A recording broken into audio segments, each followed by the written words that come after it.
अगर मेलाज़मा है 40s में और वो बहुत पुराना है, क्या वो ठीक हो सकता है?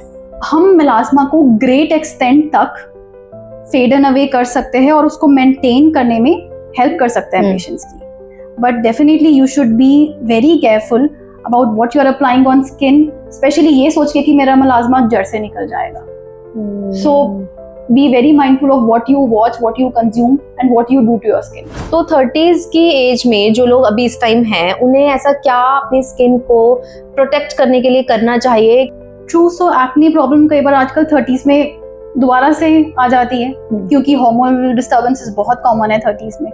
सीरम्स जैसे कि vitamin C containing serums, niacinamide containing serums and retinoids containing serums, ये सब एक्टिव इंग्रेडिएंट्स को शुरू करने का 30s is the right time. हमारी स्किन इतनी ज़्यादा खराब होती है और हम उसमें और ज़्यादा होम रेमेडीज करते रहते हैं और वो और ज़्यादा खराब होती चली जाती है और एट दी एंड वो डर्मेटोलॉजिस्ट के पास जाते हैं.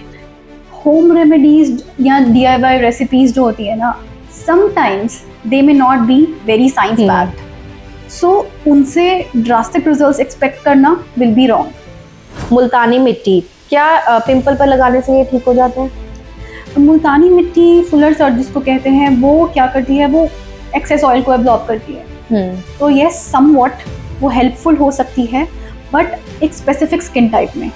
उनके लिए जिनकी स्किन बहुत ऑयली है, जैसे आपने कहा कि हर 2-2 घंटे में सनस्क्रीन लगानी है, अब पॉसिबल नहीं हो पाता है वो. तो अगर आपकी स्किन पिगमेंटेशन प्रोन है तो there is no other way कि आप उसकी फ्रीक्वेंसी कम कर दें, क्योंकि protection is first.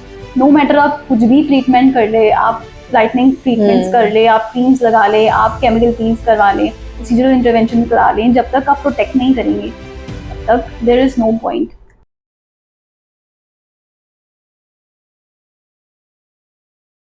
Hello everyone, I am Kapila और आज का जो पॉडकास्ट होने वाला है वो है स्किन पर. स्किन से जुड़ी बहुत सारे प्रॉब्लम्स और उसके सॉल्यूशंस आज हम इन पर बात करने वाले हैं. साथ ही हम ये भी जानने वाले हैं कि किस एज में किस तरह के ट्रीटमेंट्स, थेरेपीज या फिर किस तरह के प्रोडक्ट्स यूज़ करने चाहिए. तो आज मैं मौजूद हूँ जलंधर के innocent heart super speciality hospital में और इन सभी बातों पर बात करने के लिए मेरे साथ हैं इसी हॉस्पिटल की dermatologist doctor Inderpreet Kaur. Doctor, आपका बहुत बहुत वेलकम है. Thank you so much Kapila for having me with you. Thank you so much ma'am. Ma'am, जैसे कि गर्मी बहुत ज़्यादा है, स्किन इश्यूज बहुत ज़्यादा हो रहे हैं, तो आज का जो पॉडकास्ट रहने वाला है वो स्किन पर ही रहने वाला है. और मैं अपने व्यूअर्स से ये कहना चाहूँगी कि आप ये पॉडकास्ट लास्ट तक ज़रूर देखिएगा, क्योंकि आपको यहाँ से बहुत सारी इन्फॉर्मेशन स्किन के रिगार्डिंग मिलने वाली है. तो मैम, जैसे कि स्किन हमारी एक बहुत ही इम्पॉर्टेंट ऑर्गन होता है, सभी को पता है, लेकिन हम कैसे जाने कि स्किन हेल्थ के बारे में, हमारी स्किन कैसे पता चलेगी कि हमारी स्किन बहुत ज़्यादा हेल्दी है, तो उसके बारे में आप पहले बताएं. या so you rightly said, skin हमारी बॉडी का सबसे बड़ा ऑर्गन है. ना केवल वो एक लेयर बनाता है हमारी बॉडी के ऊपर, उसका बहुत इम्पॉर्टेंट फंक्शन है प्रोटेक्ट करने का. एग्जैक्टली. सो वो हमारी इंटरनल ऑर्गन्स को प्रोटेक्ट करती है इंजरी से, इन्फेक्शन से, यूवी रेस से. सो हमें बहुत सारे क्लूज होते हैं जो इंडिकेट करते हैं कि स्किन हेल्दी है. फॉर एग्जाम्पल, आपकी स्किन चाहे जो भी आपका कलर कॉम्प्लेक्शन हो, it should be even toned. Exactly. It should have a healthy glow on the face. It should be well hydrated, supple and elastic. Elastic meaning आप उसको pinch करें तो it should bounce back. Also थोड़ी बहुत pigmentation, bird spots, freckles, ये normal है, but patchy pigmentation is an indicator कि sun exposure से स्किन डैमेज हो चुकी है. मतलब इन सारे चीज़ों से पता चल पाएगा कि हमारी स्किन में कुछ ना कोई प्रॉब्लम शुरू हो गए हैं, तो हमें टाइम रहते दिखाने की ज़रूरत पड़ती है. Definitely. So if you have a even tone skin with a healthy glow, radiant complexion, it's not very red, it is warm but it's not hot, so that indicates कि आपकी स्किन हेल्दी है. अच्छा, जैसे कि हमारी skin, अगर हम teenage की बात करें, बहुत सारे हमारे एज ग्रुप्स आते हैं. सबसे पहले टीनेज की बात करते हैं, फिर 20s, फिर 30s, देन 40s की. तो अलग अलग हमारे स्किन प्रॉब्लम्स होते हैं और अलग अलग ही उसके सॉल्यूशंस होते हैं. तो सबसे पहले हम बात करते हैं टीन्स की. तो किस तरह के टीन्स में सबसे ज्यादा जो प्रॉब्लम्स आप फेस करते हो, जो आपके पास पेशेंट्स आते हैं, वो किस तरह के आते हैं? सो टीनेज वाकई में एक बहुत ही ट्रांसफॉर्मेटिव फेज होता है लाइफ का। हॉर्मोन्स बदलते हैं, बिल्कुल है। स्ट्रेस बढ़ती है, नई नई चीजें, टीनेजर्स का एक्सपोजर होता है नई नई चीजों से, सो वो उनकी स्किन पर रिफ्लेक्ट होता है। बिल्कुल। ऑयल प्रोडक्शन बढ़ जाता है, पिंपल्स आते हैं, डैंड्रफ होता है सर में, और ऑयल पिंपल्स की वजह से क्या है कि ब्लैक हेड्स दिखते हैं, वाइट हेड्स दिखते हैं, छोटे छोटे रेड रेड दाने, पिंपल्स जिसको पैप्यूल्स कहते हैं हम, पस बन जाता है इन्फेक्शंस की वजह से पिंपल्स पे। और कई बार तो इतना ज्यादा होता है कि वो सिस्ट्स बन जाती हैं बड़ी बड़ी। My God. एंड फिर वो स्ट्रेस की वजह से, पीयर प्रेशर की वजह से, उनको अच्छा दिखना है अपने मुंह में, तो वो उसको पिक करेंगे, एक्सकोरिएट करेंगे, उससे क्या होगा कि स्कारिंग हो जाएगा, मार्क्स छूट जाते हैं पिंपल्स के। तो सबसे कॉमन तो पिंपल्स है। फिर ऑयली स्कैल्प, डैंड्रफ, देन पसीना आने लगता है, स्ट्रेस बढ़ जाता है तो पसीना आना ज्यादा हो जाता है। पसीना ज्यादा आएगा तो बैक्टीरियल इन्फेक्शन के चांसेस, फंगल इन्फेक्शन के चांसेस बढ़ जाएंगे, है ना। स्ट्रेस की वजह से अगर उनको ऑलरेडी कोई अंडरलाइन कंडीशन है, मानो एक्जिमा है, ऑलरेडी रोजेशिया है, वो बढ़ जाएगा। सो ये सारी प्रॉब्लम्स काफी टीनेजर्स में देखी जाती है। ओके, मतलब पिंपल्स आने पहले सबसे ज्यादा स्टार्ट होते हैं, देन आपको पैची जो स्किन है वो हो जाती है, और फंगल इन्फेक्शन होने के भी चांसेस। पर जैसे ही आपने भी कहा कि पसीने से भी हो जाता है, अभी तो जो सीजन चल रहा है समर्स का, उसमें तो इतना पसीना आता है, फोरहेड पे भी बहुत ज्यादा छोटे छोटे छोटे दाने हो जाते हैं। तो उसके लिए क्या सॉल्यूशन है, कैसे उससे प्रोटेक्ट करें? जो फोरहेड पे अक्सर छोटे छोटे दाने होते हैं वो दो कारणों से हो सकते हैं। एक तो हो सकता है कि वो पिंपल्स की ही प्रिलिमिनरी स्टेज हो, जिनको कीलमोहसे या कोमोडॉन्स कहते हैं जी, वो होते हैं, अक्सर कर वो होता है। या फिर जैसे स्कैल्प में फंगल इन्फेक्शन या डैंड्रफ है, उसकी वजह से भी पिट्रोस्पोरम फॉलिकुलाइटिस कहते हैं। तो ये दोनों रीजन। तो ठीक है, अभी हमने जैसे टीन्स की बात करी, उनको ये सारे प्रॉब्लम्स होते हैं। एक मैं ना पॉडकास्ट करने से पहले मैं कुछ रीड भी करी थी कि हाइपर पिगमेंटेशन की भी चांसेस होते हैं टीन्स में, ऐसा भी होता है कुछ? टीन्स में पर से हाइपर पिगमेंटेशन तब हो सकती है अगर वो ऑलरेडी एग्जिस्टिंग एक्ने को एक्सकोरिएट करते हैं, फिडल करते हैं, हाथ लगाते हैं बार बार, या फिर सन एक्सपोजर साथ में ज्यादा ले रहे हैं और कुछ इरिटेंट चीज अपने चेहरे पे यूज कर रहे हैं, तो वो जब हील होगी तो वो पिगमेंट छोड़ के जाएगी। ज्यादातर पर से पिगमेंटेशन की प्रॉब्लम आती है 30s के अराउंड, या बाद में जब क्यूमुलेटिव सन डैमेज के साइंस आने लगता है। टीन्स में हो सकता है इंजरी के बाद, या फिर कुछ इरिटेंट सब्सटेंस यूज करने के बाद। अच्छा, तो क्या सॉल्यूशंस हैं जो टीन्स को, क्या ऐसी चीजें हैं जो टीन्स को अपनी स्किन को प्रोटेक्ट करने के लिए करना चाहिए? देखो, स्किन को प्रोटेक्ट करना टू वे प्रोसेस है। पहले तो स्किन के ऊपर सही चीज लगाना, unnecessary social media hyper awareness या उसको सोशल मीडिया रील्स को फॉलो नहीं करना है। पहले तो आपको कुछ इशू है जो कि प्योरली नॉर्मल है, एक्ने आना, तो आप डर्मेटोलॉजिस्ट को कंसल्ट कीजिए, जो आपकी स्किन के हिसाब से प्रोडक्ट्स प्रिस्क्राइब किए गए हैं वो यूज करो। पीयर प्रेशर में आके कुछ भी नहीं यूज करना, फर्स्ट थिंग। स्ट्रेस लेवल्स को कंट्रोल करो, डाइट चेक करो, and sun protection is absolutely necessary. अगर हम बात करें अभी 20s और 30s की, तो इसमें सबसे ज्यादा प्रॉब्लम्स कौन से इश्यूज सामने आपको जो देखने को मिलते हैं? सो 20s में कई बार जो टीनेज वाले इश्यूज हैं वो कंटिन्यू हो सकते हैं, नंबर 1। सो पिंपल्स कंटिन्यू लॉन्ग हो जाएंगे 20s में भी, या फिर क्या है कि हार्मोनल फ्लक्चुएशन आ जाएंगे फीमेल्स में, तो हार्मोनल फ्लक्चुएशन की वजह से तब पिगमेंटेशन आना चालू हो जाएगा, मेलाज्मा, छाइयाँ आनी शुरू हो सकती हैं। फिर stress levels, excess screen time, उसकी वजह से ब्लू लाइट एक्सपोजर, उससे under eye dark circles prominent हो सकते हैं, डलनेस ऑफ द स्किन आ सकती है, स्ट्रेस बढ़ता है तो उसकी वजह से प्रीमेच्योर एजिंग, रिंकल्स, तो ये सब चीजें अर्ली आने लग गए हैं आजकल। इवन कि आजकल 20s में हमें देखने को मिलता है कि हेयर फॉल बहुत कॉमन है, प्रीमेच्योर हेयर ग्रेइंग बहुत कॉमन है, तो ये सारा स्ट्रेस इंड्यूस्ड लाइफस्टाइल फैक्टर्स की वजह से। तो मतलब हमें अपने लाइफस्टाइल को चेंज करने की जरूरत है सबसे ज्यादा। डेफिनेटली यही सेम चीज 30s में भी है। यस, देन 30s में तो ये सेम चीज है, उसके ऊपर से on the top of it collagen कम होने शुरू हो जाएगा, उसकी वजह से fine lines, wrinkles, dull complexion, हल्का सा सैगिंग, स्पेशली इस जाउल एरिया के अलॉन्ग, जॉ लाइन थोड़ा कम प्रोमिनेंट दिखने लगेगा। तो ये फैक्टर्स आने शुरू हो जाते हैं 30s में। जैसे कि आपने कहा है कि 30s में इतने सारे इश्यूज आते हैं, तो 30s की एज में जो लोग अभी इस टाइम हैं, उन्हें ऐसा क्या अपनी स्किन को प्रोटेक्ट करने के लिए करना चाहिए कि उनकी स्किन अच्छी रहे, सैगिंग ना हो, और जो उनकी स्किन का इलास्टिक है, इलास्टिसिटी जिसे कहते हैं, या फिर बहुत सारी एक्ने प्रॉब्लम्स हैं वो ना ही हो, तो क्या कुछ करें वो? ट्रू, सो एक्ने प्रॉब्लम कई बार आजकल 30s में दोबारा से आ जाती है क्योंकि हार्मोनल डिस्टर्बेंसेस बहुत कॉमन है 30s में। फिर क्या है कि प्रेगनेंसी, थायराइड रिलेटेड इश्यूज, दोबारा से पिगमेंटेशन प्रॉब्लम आ जाता है।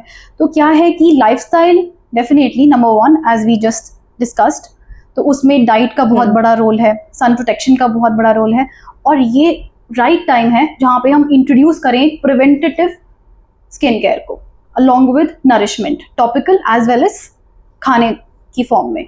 तो एक तो डाइट को बैलेंस रखना है, एंटीऑक्सीडेंट्स की मात्रा डाइट में बढ़ा देनी है, फ्रूट्स, वेजिटेबल्स, प्रोबायोटिक्स ये सब बढ़ा देना है। सीरम्स जैसे कि vitamin C containing serums, niacinamide containing serums and retinoids containing serums, ये सब एक्टिव इंग्रेडिएंट्स को शुरू करने का 30s is the right time. पर एक नॉर्मल जो पर्सन है ना, जो अफोर्ड भी नहीं कर सकता बहुत ज़्यादा हाई क्वालिटी प्रोडक्ट्स को, उसके लिए वो क्या ऐसा कुछ यूज़ करे? या तो वो अपना होम रेमेडीज करता है, जो कि कई बार हमारी स्किन इतनी ज़्यादा खराब होती है और हम उसमें और ज़्यादा होम रेमेडीज करते रहते हैं और वो और ज़्यादा खराब होती चली जाती है, और एट दी एंड वो डर्मेटोलॉजिस्ट के पास जाते हैं तब। लेकिन जब इस चीज़ की नौबत ही ना पड़े, तो ऐसा क्या वो उन्हें भी करना चाहिए कि, क्योंकि एक तो उनके पास सबसे पहली ऑप्शन होती है कि वो हाई क्वालिटी प्रोडक्ट्स नहीं खरीद सकते हैं, सेकेंडली वो होम रेमेडीज कर रहे हैं लेकिन उसका वो इफेक्ट उनके फेस पे नहीं दिख रहा है, तो ऐसी कंडीशन में क्या करें वो? होम रेमेडीज या DIY रेसिपीज जो होती है ना, sometimes they may not be very science backed, so उनसे ड्रास्टिक रिजल्ट्स एक्सपेक्ट करना विल बी रॉन्ग। अगर हम बजट फ्रेंडली स्किन केयर चाह रहे हैं and we can not afford high end quality products, तो हमारा focus protection and nourishment and diet पे शिफ्ट होता है, है ना। तो उसमें नरिशमेंट में क्या है कि रेगुलर मॉइस्चराइजर यूज, मॉइस्चराइजर क्या करेगा, आपकी स्किन को एक हाइड्रेटेड और सपल लुक देगा, एट द सेम टाइम उसकी इलास्टिसिटी को कुछ एक्सटेंट तक मेंटेन कर सकता है ताकि अर्ली रिंकल्स ना डेवलप हो। But then it is not a short way to completely prevent aging. It can delay it to a certain extent along with sun protection. Okay. मतलब बहुत ज़्यादा जो मेरे व्यूअर्स ये पॉडकास्ट देख रहे हैं उन्हें समझ में आ रहा होगा कि अगर आप 30s की एज में हैं तो आपको अपने आप ही अपनी जो स्किन है उसको प्रोटेक्ट करने की ज़रूरत है। मैम, अगर हम 40s की एज में बात करें, क्योंकि अब हमारी वो सारी एज जो है वो पीछे निकल गई है, 40s में तो और ज़्यादा, क्योंकि मेनोपॉज का रहता है, प्री मेनोपॉज का फेज आ जाता है, उस कंडीशन में क्या करना चाहिए? So 40s में अगेन पेरीमेनोपॉजल एज है, ये एक दोबारा से एक हार्मोनल डिस्टर्बेंस क्रिएट करता है जिससे पिगमेंटेशन इशू बहुत ज़्यादा कॉमनली आता है और एस्ट्रोजन लेवल्स जो हैं वो ड्रॉप कर जाते हैं। अब एस्ट्रोजन जो हार्मोन है वो हमारी स्किन को सपल रखता है, उस पर एक रेडिएंट सा कॉम्प्लेक्शन रखता है। अब जब एस्ट्रोजन कम होगा तो आपकी स्किन फिर से थोड़ा डल हो सकती है एंड रिंकल्स, ब्राइट आएंगे, साथ में पिगमेंटेशन इशू होगा। सो approach is same as 30s, plus you become even more proactive in nourishing it from outside and protecting it from sun. अच्छा, बहुत सारे ऐसी लेडीज होती हैं जो 30s में या अर्ली 20s में वो लोग अपनी स्किन को नहीं प्रोटेक्ट कर पाती हैं, लेकिन जब उन्हें समझ में आता है कि अब हमारा राइट टाइम है, हमें करना चाहिए, तब तक एज वो बहुत आगे निकल चुकी होती हैं। तो ऐसे स्टेज पे उनको क्या करना चाहिए? क्या उन्हें कई तरह के प्रोडक्ट्स यूज करने चाहिए, या जो अपना वो पुराना कोई प्रोडक्ट यूज कर रही हैं उसे रिप्लेस करना चाहिए किसी और के साथ? पहले तो हमें देखना पड़ेगा कि उनको क्या कंसर्न्स डेवलप हो रहे हैं। अब जो डैमेज हो चुका है सो फार, उसको हम पूरी तरह रिवर्स तो नहीं कर सकते रियलिस्टिकली स्पीकिंग, बट हाँ, we can prevent the further damage from happening and maybe even try to reverse the damage that is already been happened. तो हम कुछ in office lunch time procedures offer कर सकते हैं, along with advising them their own skin based skin care. अगर melasma है 40s में और वो बहुत पुराना है तो क्या वो ठीक हो सकता है?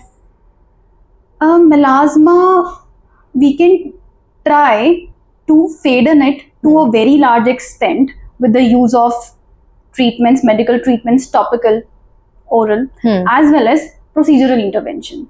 But anything which promises you complete eradication of melasma lesions, I would say that is not true.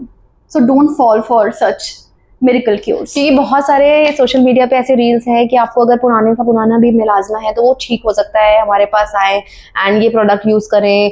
क्योंकि आई थिंक मुझे लगता है कि एजुकेशन नहीं है उन लोगों को इस चीज की प्रॉपर, तभी शायद उनकी स्किन और ज्यादा डैमेज हो जाती है। यस, हम मेलाज्मा को ग्रेट एक्सटेंट तक फेडन अवे कर सकते हैं और उसको मेंटेन करने में हेल्प कर सकते हैं पेशेंट्स की। But definitely you should be very careful about what you are applying on skin, specially ये सोच के कि मेरा मेलाज्मा जड़ से निकल जाएगा। So be very mindful of what you watch, what you consume and what you do to your skin. बिल्कुल बिल्कुल सही कहा आपने। आपने पहले जैसे कहा कि टीन्स में कई तरह की प्रॉब्लम्स होती हैं, एक बहुत ज़्यादा कॉमन जो वर्ड है स्किन सेंसिटिविटी, तो टीन्स में बहुत ज़्यादा देखी जाती है, तो टीन्स में ही ये क्यों होता है? स्किन सेंसिटिविटी किसी भी एज में हो सकता है। बहुत सारे कारण हैं स्किन सेंसिटिविटी के, जैसे कि कई लोगों में जेनेटिकली एक्जिमा की टेंडेंसी है, ड्राई स्किन है, जल्दी से इन्फ्लेम हो जाती है क्योंकि उसमें वाटर कंटेंट वो रिटेन नहीं कर पाती। तो उन लोगों में स्किन सेंसिटिविटी बहुत कॉमन है।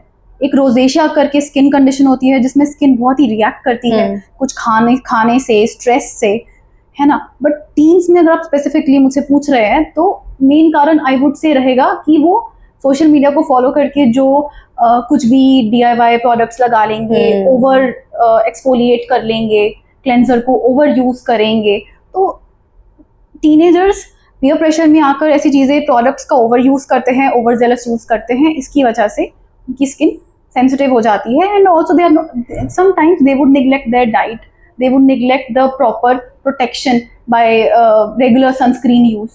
So ये सब चीजें हैं फैक्टर्स जिसकी वजह से टीन्स में ऐसी प्रॉब्लम्स हो सकती है। क्या ओवर मॉइस्चराइजिंग भी स्किन को डैमेज करता है?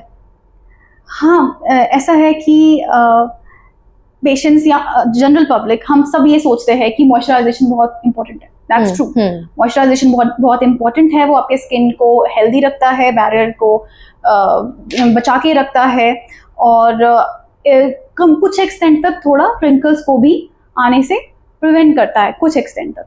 मगर अगर हम ज़्यादा मात्रा में यूज़ करें तो उसके अपने नुकसान हैं, जैसे कि पिंपल्स बढ़ जाएंगे, पोर्स को ब्लॉक कर देगा मॉइस्चराइजर, तो पिंपल बढ़ जाएगा, इन्फ्लेमेशन बढ़ जाएगा।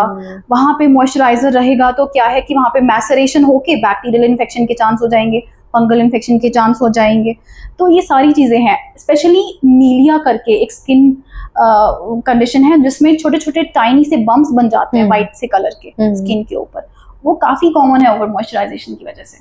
अच्छा, मतलब हमें अपने स्किन के अकॉर्डिंग मॉइस्चराइज यूज करना चाहिए। बट मेरे मन में एक ये सवाल है कि जैसे आजकल समर सीजन है और हम लोग most of the time AC में बिताते हैं, है ना, तो AC में बैठने की वजह से भी हमारा स्किन का जो मॉइस्चर लेवल है वो धीरे धीरे कम हो जाता है। तो क्या ऐसी कंडीशन में बार बार मॉइस्चराइज करना सही है? That's very true. अगर हम AC से के लगातार संपर्क में हैं तो हमारा जो स्किन है वो ड्राई होता है, तो हमें अपनी स्किन की नीड्स को पहचानना है। We have to periodically check our skin कि वो ज़्यादा ड्राई तो नहीं हो रही। हमें ही आइडेंटिफाई करना है कि हमारी स्किन की मॉइस्चराइज करने की ज़रूरत कितनी है। उसके अकॉर्डिंगली हमें मॉइस्चराइज़र की फ्रीक्वेंसी को, उसकी अमाउंट को, मॉइस्चराइज़र के टाइप को जज करना है और तभी उसको यूज़ भी करना है हमें। डेफिनेटली। ओके, मतलब AC में बैठे हैं तो बार बार लगाने की जरूरत नहीं है। अब ऐसा होता है कि मेरे हाथ ड्राई है, मेरी स्किन भी ड्राई हो रही है, तो चलो लगा लिया, तो लगाना है। अगर नहीं लगा, बट उसके लिए क्या हमें पहले फेस वॉश करना है अगर हम फेस पे अप्लाई कर रहे हैं तो? That is not necessary. अगर आप आउटडोर आपका एक्सपोजर हुआ है, if you feel your skin is dirty, you have just worked out, ऐसा है तो you should wash it. You can wash it with a plain water. You can use a cleanser depending on आप कितना dust से expose हुए हैं. But अगर आपका डस्ट एक्सपोजर ही मिनिमल रहा उस टाइम इंटरवल के दौरान, तो आप डायरेक्टली मॉइस्चराइजर भी अप्लाई कर सकते हैं. अच्छा, लगातार अगर मैं 4 से 5 घंटे एक रूम में बैठी हूँ, एसी ऑन है और मेरी स्किन भी ड्राई हो रही है, तो मैं बार बार अप्लाई कर सकती हूँ? बिल्कुल, उससे कोई साइड इफेक्ट नहीं होगा? बिल्कुल. अगर आपकी स्किन मांग रही है मॉइस्चराइजर, वो ड्राई हो रही है, वो फ्लेकी हो रही है, टाइट लग रहा है आपको, और आप बाहर नहीं गए, आपका डर्ट से खास एक्सपोजर नहीं हुआ, तो आप दोबारा से फ्रीक्वेंसी एडजस्ट कर सकते हैं मॉइस्चराइजर की. ओके. अच्छा, एक चीज और है, जैसे कि कई लोग कंफ्यूज हो जाते हैं क्लेंजिंग और एक्सफोलिएटिंग में. तो क्लेंजिंग मतलब कि हाँ भाई हमने क्लेंज कर लिया कोई भी फेस वॉश या सिंपल पानी से, लेकिन एक्सफोलिएट करना इज अ डिफरेंट थिंग. क्या दोनों में फर्क होता है बहुत ज्यादा? बिल्कुल. So cleansing, exfoliating, both are important steps in skin care. Cleansing is what you should do twice a day, दिन में 2 बार. ओके. क्या यूज करना है? एक जेंटल क्लेंजर.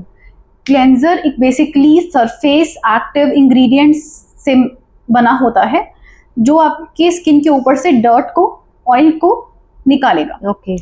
तो ये इंपॉर्टेंट है ताकि आपकी स्किन साफ रहे, ताकि इन्फेक्शंस नहीं हो. Okay. Exfoliation on the other hand में थोड़ा माइल्ड केमिकल इंग्रेडिएंट्स होगा, जैसे एसिड होगा, मे बी माइल्ड एसिड होगा, फूड एसिड हो सकता है.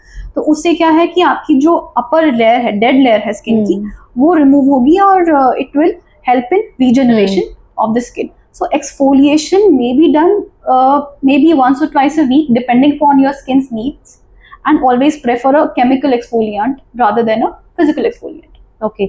नहीं, एक कई बार ये ना हम लोग जो प्रोडक्ट्स मार्केट में देखते हैं उसमें लिखा होता है कि एक तो होता है कि फेस क्लेंजर और एक होता है एक्सफोलिएटिंग वाला.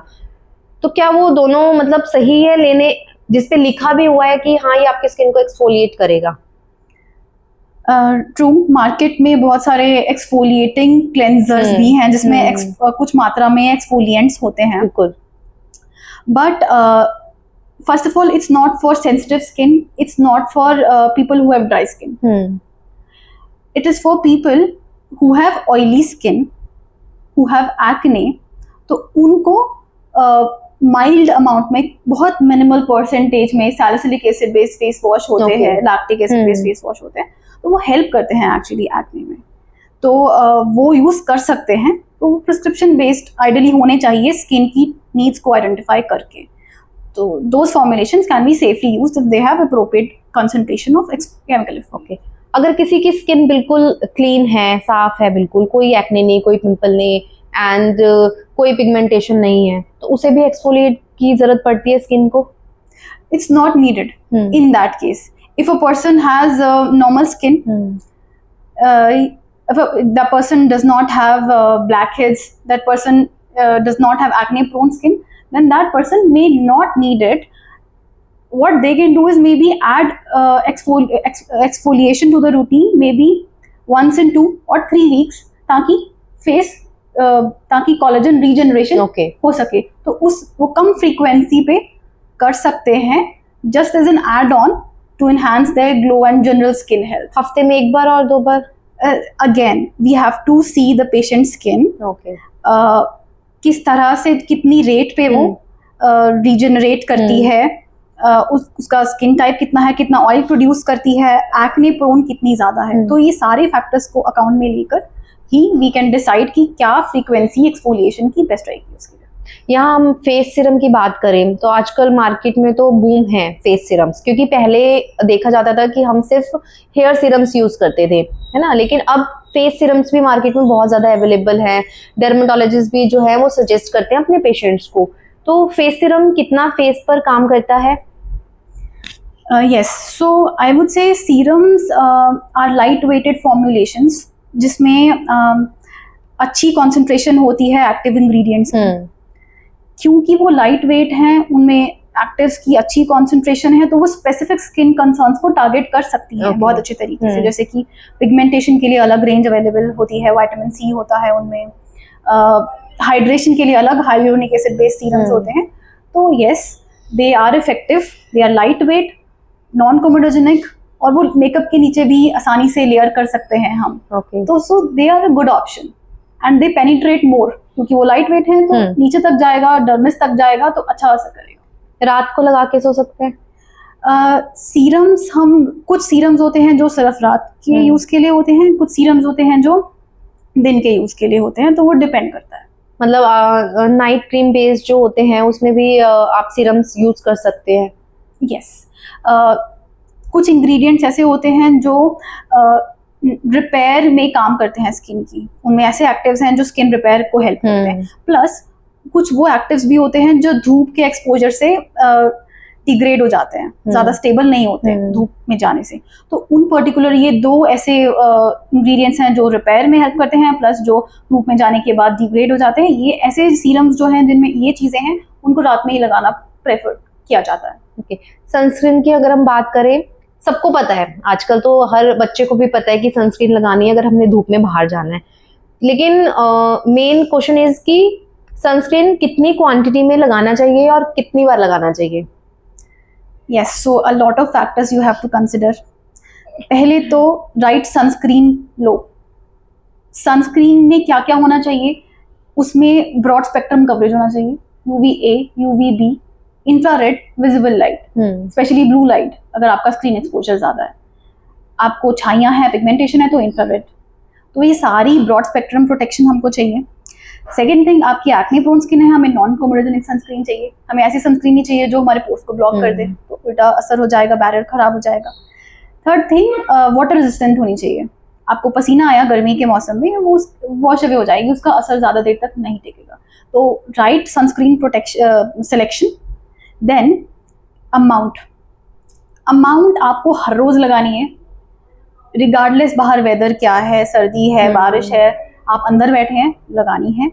क्योंकि हमारी विंडोज सब शीशे जो आर्टिफिशियल लाइट्स हैं, they all are they damage, so that रफली 2 फिंगर्स हमारे फेस और एंटीरियर सामने वाले फ्रंट पोर्शन ऑफ नेक को कवर करना चाहिए। ओके, हम एक और फिंगर ऐड कर सकते हैं to cover back of neck and ears. कब लगानी है? 20 मिनट्स बिफोर स्टेपिंग आउट। हर 2-2 घंटे में रिपीट करनी है। तो ये दिस इज इन नटशेल क्या सनस्क्रीन यूज करनी है, कितनी फ्रीक्वेंटली यूज करनी है और किस अमाउंट में कितने। बट जैसे आपने कहा कि हर 2-2 घंटे में सनस्क्रीन लगानी है, अब पॉसिबल नहीं हो पाता है वो तो ये मैंने, क्योंकि पहले भी बहुत सारे ऐसे पॉडकास्ट किए हैं जिसमें डर्मेटोलॉजिस्ट यही बोलते हैं कि हर 2 घंटे में आपको जो सन प्रोटेक्शन है उसके लिए सनस्क्रीन लगानी है। बट कैसे पॉसिबल है ये?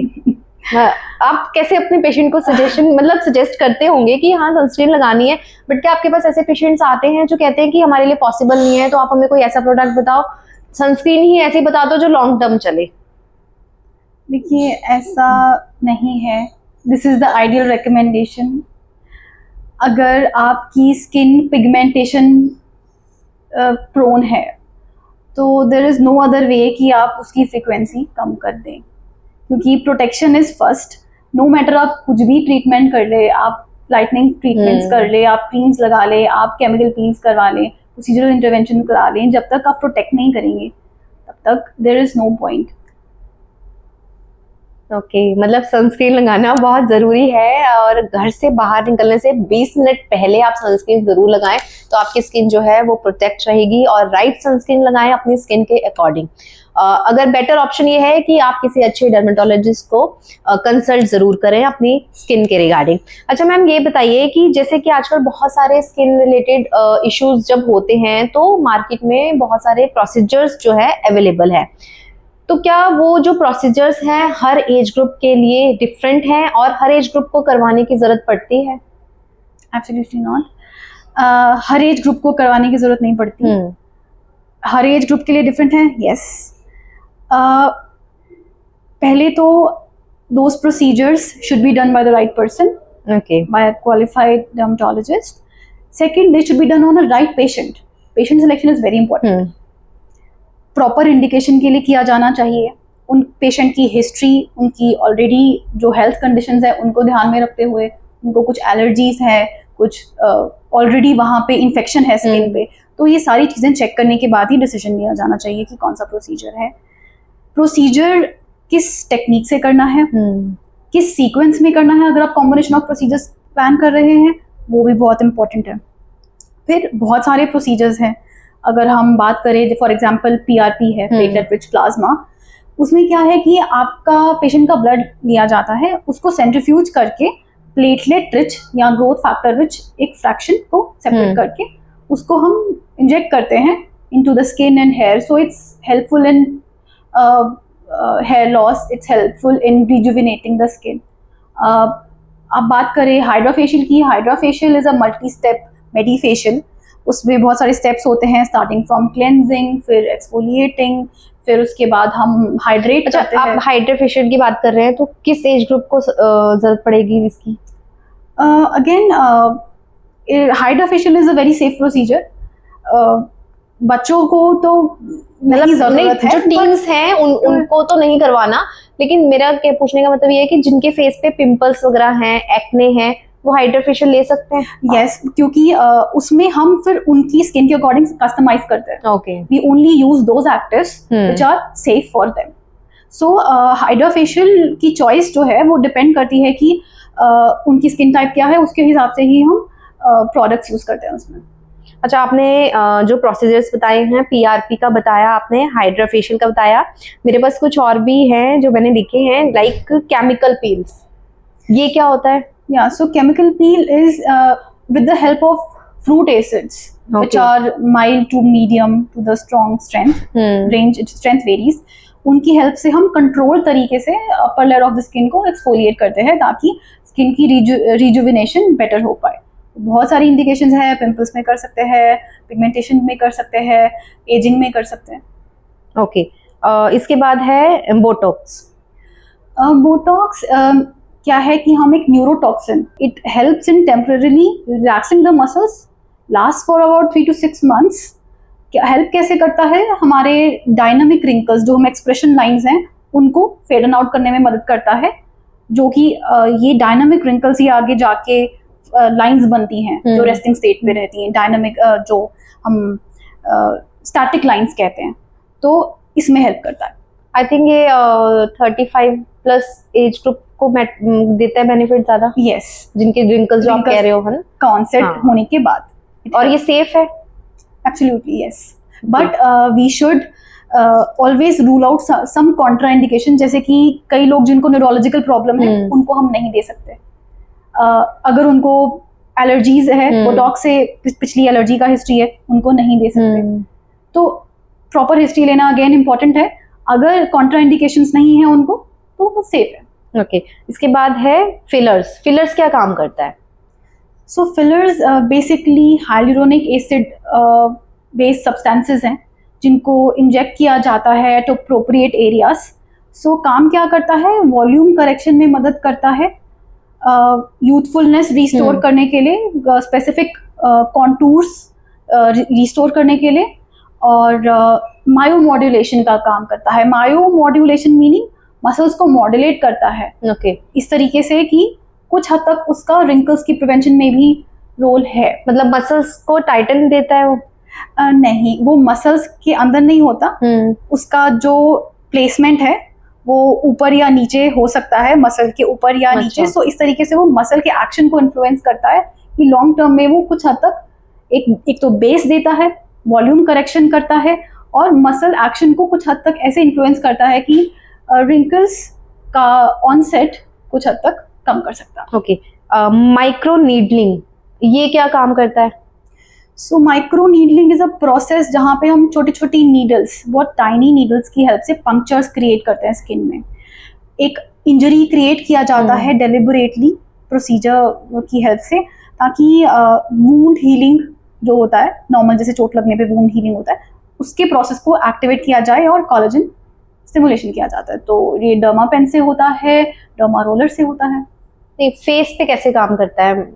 कैसे, मुझे मतलब ये क्लियर नहीं हुआ कैसे, मतलब फेस पे किस चीज को रोकने के लिए किया जाता है माइक्रो नीडलिंग? माइक्रो नीडलिंग हम डिवाइस की हेल्प से, डर्मा पेन की हेल्प से, अच्छा, छोटे छोटे पंक्चर्स क्रिएट किए जाते हैं। ओके, तो वो पंक्चर्स क्या है कि एक इंजरी का काम करते हैं, जैसे चोट लगती है हमको तो सेम वो इंजरी का काम करते हैं, उससे कोलेजन और वूंड हीलिंग का प्रोसेस शुरू हो जाता है। ओके तो वो उस एरिया में स्पेसिफिकली जहाँ पे हम करते हैं तो कोलेजन रीजनरेशन पर्पसेस के लिए होता है, और इसको हम कंबाइन कर सकते हैं कुछ सीरम्स के साथ, तो उनसे उन सीरम्स की पेनिट्रेशन अंदर बढ़ जाती है, उनसे वो सीरम ज़्यादा बेहतर काम करते हैं। मीन्स कि जो हमारी स्किन का कोलेजन है जब वो कम हो जाता है तो उसको एनहेंस करने के लिए होता है। ट्रू, उसको इनहेंस करता है, प्लस अगर हम उसको कंबाइन करते हैं किसी सीरम के साथ तो वो सीरम ज्यादा अच्छे से काम करेगा। ओके तो जैसे वो फेस ग्लो भी देता है। यस, अगर हम वो फेस ग्लो वाले सब्सटेंसेस यूज करें स्पेसिफिक कंसर्न को टारगेट करने के लिए तो वो ज्यादा बढ़िया काम करेंगे इसके साथ। ओके अच्छा, इसके बाद है मेसोथेरेपी, ये क्या होता है? सो मीजोथेरेपी बेसिकली हम छोटे छोटे इंजेक्शंस देते हैं, उसमें कुछ भी हो सकता है, मतलब उसमें विटामिन्स हो सकते हैं, एंटीऑक्सीडेंट्स हो सकते हैं, या स्पेसिफिक दवाई हो सकती है, तो उन एरिया पे छोटे छोटे इंजेक्शंस दे के हम उस पर्टिकुलर कंसर्न को टारगेट कर सकते हैं। नहीं एक्चुअल मतलब किस वे में ये काम करता है? पिगमेंटेशन को हटाने के लिए, एक्ने जो प्रोन हमारी स्किन होती है उसको दूर करने के लिए? हाँ, क्योंकि इसमें अगर एंटीऑक्सीडेंट्स है, इसमें विटामिन्स है, तो वो स्किन के ग्लो को इन्हांस करेगा, स्किन का टेक्सचर बढ़िया करेगा, कोलेजन रिजुविनेशन में मदद करेगा।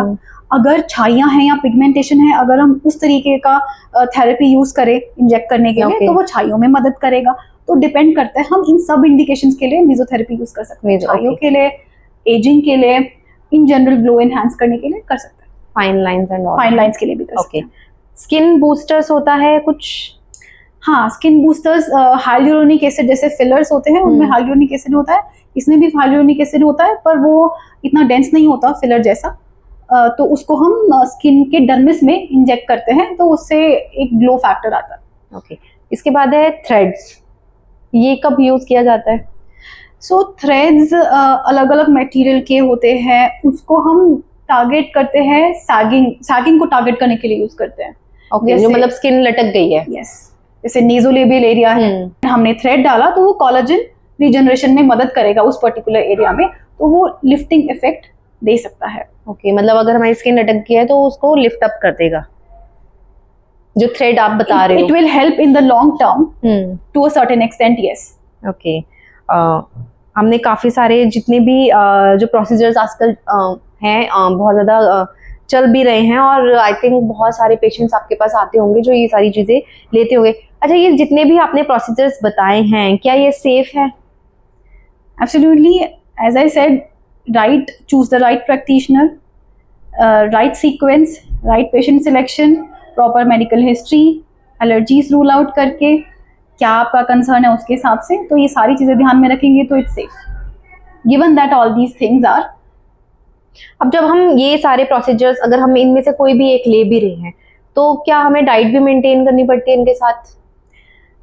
यस, अगर आप कुछ भी प्रोसीजर्स, कुछ भी ट्रीटमेंट ले रहे हैं, अगर आप उसको आप खुद को अंदर से नरिश नहीं कर रहे और खुद को प्रोटेक्ट नहीं कर रहे स्ट्रेस से, सन से, तो नहीं फायदा, वो ज़्यादा देर तक उसके इफेक्ट्स लास्ट नहीं करेंगे। तो इसमें टू वे एफर्ट लगेगा पेशेंट का, तो एफर्ट बहुत इंपॉर्टेंट है मेंटेन में। लाइक कि हमें इंटरनली भी फिट होना बहुत जरूरी है। yes. अगर हम एक्सटर्नली कोई प्रोसीजर ले रहे हैं फेस पे तो साथ के साथ इंटरनली हमें डाइट भी फॉलो करनी पड़ेगी। yes. तो इन प्रोसीजर्स के साथ क्या स्पेशल डाइट आप बताते हो पेशेंट को?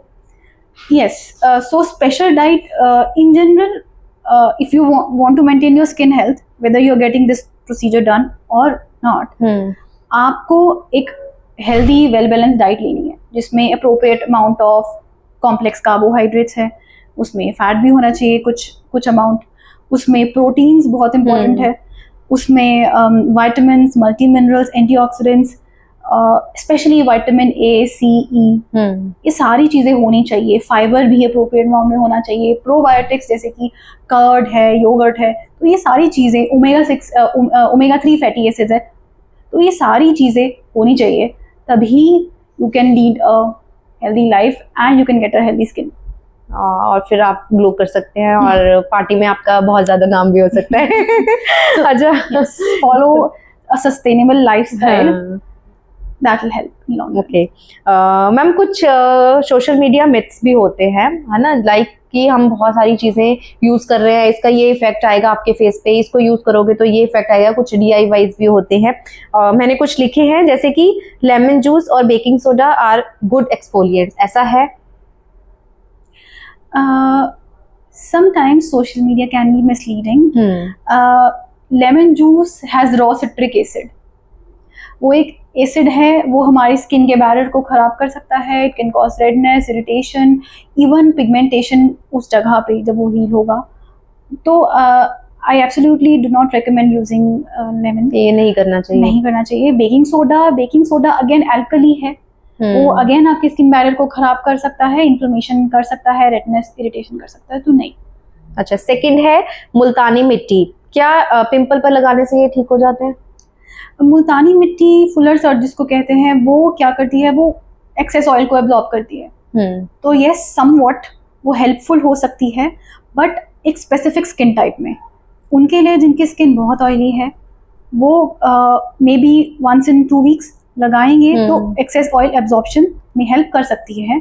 बट उसको ज़्यादा फ्रीक्वेंटली यूज़ करने से स्किन एक्सेस ड्राई हो सकती है. तो आई वुड से इतना फ्रीक्वेंटली नहीं लगाना है और स्किन टाइप के हिसाब से ही यूज़ करें. थर्ड है कॉफ़ी, जो लोग एज अ स्क्रब फेस पे यूज़ करते हैं, क्या वो उसका स्क्रबिंग फेस पे मतलब यूज़ करना क्या सही रहता है? उससे स्किन डैमेज होती है? यस. जो कॉफ़ी के छोटे छोटे ग्रैन्यूल्स है, वो बहुत ही कोर्स होते हैं, वो फाइन नहीं होते. तो वो कोर्स है, तो हम उसको रब करेंगे तो वो माइक्रो टीयर्स क्रिएट करेंगे हमारी स्किन में, तो एक इंजरी देंगे और बैरियर को खराब करेंगे. फिर उससे इन्फ्लेमेशन होगा, इन्फेक्शन के चांस हो जाएंगे. तो do not go for coffee और any physical exfoliator. As we just discussed, chemical exfoliants right concentration में आपकी स्किन के according will work best. Okay, मतलब हमें सही चीज़ का यूज़ करना बहुत ज़रूरी है. ज़रूरी नहीं कि हर प्रोडक्ट आपके फेस पर सही हो, है ना, सूट भी करे. तो आपके हिसाब से अब हमारे ऑडियंस को आप एक सिंगल मैसेज देना चाहोगे कि उनकी स्किन जो है वो हेल्दी रहे? सो एक होलिस्टिक लाइफस्टाइल अडॉप्ट करिए. Focus on good diet, good lifestyle. Stay stress free. Follow your skincare consistently. Do not expect overnight glow. Have realistic expectations in mind. Do not follow social media blindly. And if you have any skin concerns, always consult a qualified dermatologist for that. So whether it's online, it's offline, do not fall for miracle treatments. तो thank you so much ma'am, आपने इतनी सारी information जो है आज हमारे podcast के माध्यम से हमारे जो व्यूअर्स हैं उनको दी है. Thank you so much.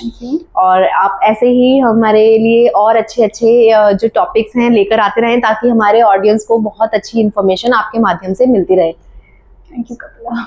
सो मेरे साथ ये थे मौजूद डॉक्टर इंद्रप्रीत कौर, जो कि डर्मेटोलॉजिस्ट हैं, और इन्होंने जो आज इस पॉडकास्ट में इंफॉर्मेशन दी है, आई थिंक आप सभी के लिए ये बेनिफिशियल होने वाली है. तो इस पॉडकास्ट को अपने जो आपके क्लोज वंस हैं उनके साथ शेयर ज़रूर करें. हो सकता है कि इस पॉडकास्ट के माध्यम से उनकी स्किन बेटर हो सके, उनको जो प्रॉब्लम्स हैं मे बी उनको सॉल्यूशंस मिल सके. तो ज़रूर शेयर कीजिएगा, और इस तरह के पॉडकास्ट मैं आपके लिए और लाती रहूँगी. So thank you so much. Next podcast का वेट ज़रूर कीजिएगा. Thank you so much. Bye bye.